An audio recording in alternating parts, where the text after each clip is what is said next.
Nakarating na sa four major sanctioning bodies ang naging anomalya noong isang araw lamang sa laban nitong si Naoya Inoue kontra Alan Peter Picasso. Kung maalala ay nagkaroon po ng confrontation sa pagitan ng kampo nitong si Naoya Inoue at ang tumatayong trainer nitong si Picasso ay nahuli sa akto itong si Naoya Inoue na naglalagay ng excessive tape. At sa mga kumakalat pang video clips at screenshots ng post-fight nitong si Inoue na kung saan na makikita mistulang may mga tali or nylon ang malasinturon na nakapaikot sa kanyang hand wrap.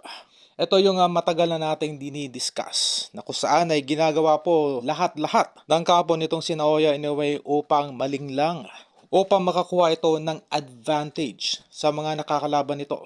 At mistulang nadala nito ang ganong dirty tactics maging sa Saudi Arabia. At ipaidagdag yung balita na kung saan ay hindi daw sumailalim sa random drug test itong si Naoya Inoue bago at pagkatapos ng laban nito. Well, kung mapapatunayan na nahayagang tumanggi itong si Naoya Inoue na sumailalim sa random drug test, ay posible pong magkaroon ng conclusion na ito ay kargado ng chemical at may tuturing bilang isang major ground upang ito ay baklasan ng mga titulo. Ay mistulang malabo na rin na magreklamo pa itong kampo ni Alan Peter Picasso. Dahil mula sa nasabing laban nitong si Picasso kontra Inoue ay nag-uwi ito ng $3 million o rumigit kumulang 170 million. Kumaga ay panalo na rin kung tutuusin itong si Picasso sa naging laban nito kay Naoya Inoue dahil hindi po nito kikitain ang nasabing guaranteed purse kung ito ay lalaban lamang sa mga regular fighters.